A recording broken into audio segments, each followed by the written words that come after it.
안녕하십니까. 세상을 읽어주는 남자 이상훈입니다. 오늘은 모바일 AP에 들어가는 신경망 처리 장치인 MPU에 대해서 말씀드리겠습니다. 이 말씀을 꺼내는 이유가 있는데요. 바로 삼성이 차기 플래그십 모델인 갤럭시 S22에 들어가게 되는 모바일 AP 엑시노스 2200의 벤치마크 점수가 나왔는데요. 이 MPU 성능이 대폭 향상됐다고 나왔습니다. 먼저 엑시노스 2200에 대해서 잠시 살펴보겠습니다. 이 모바일 AP는 GPU 성능이 경쟁사 대비 딸린다는 평가를 받아왔던 삼성 엑시노스가 처음으로 ARM의 만리 GPU 대신에 AMD의 RDNA IP를 사용해 내놓는 제품입니다. 특히 리사수 AMD CEO가 엑시노스 2200에 실제처럼 빛을 추적하는 기술인 레이 트레이싱 기능을 넣었다고 발표하기도 했습니다. 이 삼성 입장에서는 엑시노스 2200을 통해서 모바일 칩 분야에서 이 반전을 모색하고 싶어 합니다. 그런데 최근 발표된 벤치마크 점수에서 엑시노스 2200이 전작에 비해 실망스러운 점수를 받았다는 소식을 WCCF 색 등 미 전문 IT 매체가 집중적으로 보도하고 있습니다.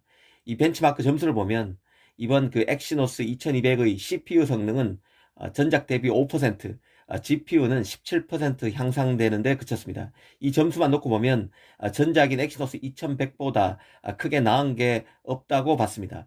엑시노스 2100 같은 경우는 전작인 엑시노스 990과 비교했을 때 CPU는 30%, GPU는 40% 증가했는데 엑시노스 2200은 고작 5%, 17% 향상에 그쳐서 실망스럽다는 게 요지입니다. 그런데 희망적인 부분도 지적했는데요. 바로 MPU입니다. 엑시노스 2200은 AI 성능이 전작 대비 100%가 넘어서 117% 대폭 향상됐습니다. 이 MPU를 통해서 AI 주도 작업이 빨리 원활히 이뤄진다는 뜻입니다. 이 모바일 API 안에는 통상 CPU, 메모리, 그래픽 카드, 저장 장치 등이 다 들어가 있습니다. 한 개의 칩에 완전 구동이 가능한 제품과 시스템이 들어있다고 보시면 되는데요. 그래서 모바일 AP를 시스템 온 칩이라고 부릅니다. 중요한 중요한 게 다 들어가 있는 칩이기 때문에 스마트폰의 두뇌이자 심장이라는 얘기를 모바일 AP에 붙이는 것입니다. 그런데 최근에 나오는 모바일 AP를 보면 MPU 부분이 CPU 면적과 비슷한 수준까지 커지고 있습니다. 애플의 모바일 AP인 A 바이오닉 같은 경우도 A13에서는 CPU의 3분의 1 크기에 그쳤던 MPU는 A14부터는 거의 엇비슷한 수준까지 커졌습니다. 애플이 인공지능에 초점을 맞춰서 제품 라인업을 재정비했음을 유추할 수 있는데요. 사실 모바일 API 안에 MPU가 들어간 것은 오래된 얘기가 아닙니다. 2017년께부터 들어갔습니다. 한 5년 됐죠. 그 당시 모바일 API 내 MPU를 넣는 게 일종의 트렌드처럼 여겨졌었는데요.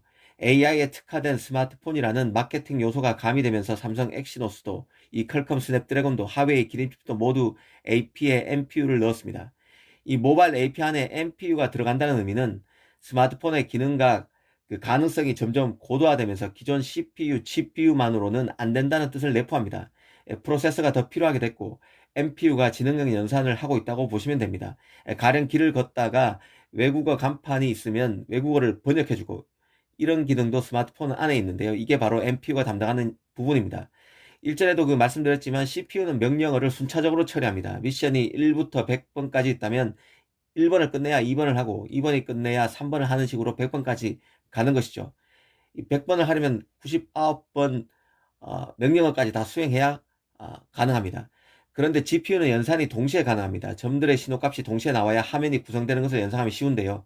그래서 CPU는 한 대의 덤프트럭, GPU는 오토바이가 1000대 있는 것에 비유할 수 있습니다. 이 특정 박스를 덤프트럭으로 나르면 힘이 좋고 여유 공간도 있지만 왔다 갔다 기름값이 많이 들고 효율이 떨어집니다. 하지만 GPU는 1000개의 오토바이가 동시에 움직이기 때문에 한 번에 모든 박스를 다 나를 수 있습니다. GPU 업체 엔비디아가 가상화폐 암호 채굴이 유행할 때 돈을 많이 벌었던 것도 같은 이유 때문입니다. GPU는 여러 연산을 한꺼번에 동시에 해결하는 게 가능하기 때문이죠. 그런데 NPU는 GPU보다 병렬을 더 많이 두는 구조입니다. 인간이 생각할 때 여러 경우수를 둘 텐데 이런 모든 시나리오를 감안해서 연산을 하는 것입니다. 그런데 이런 NPU를 만드는데도 IP가 있어야 합니다. CPU 같은 경우는 ARM이 IP 시장을 장악하고 있지만 NPU는 아직 절대 강자가 없습니다.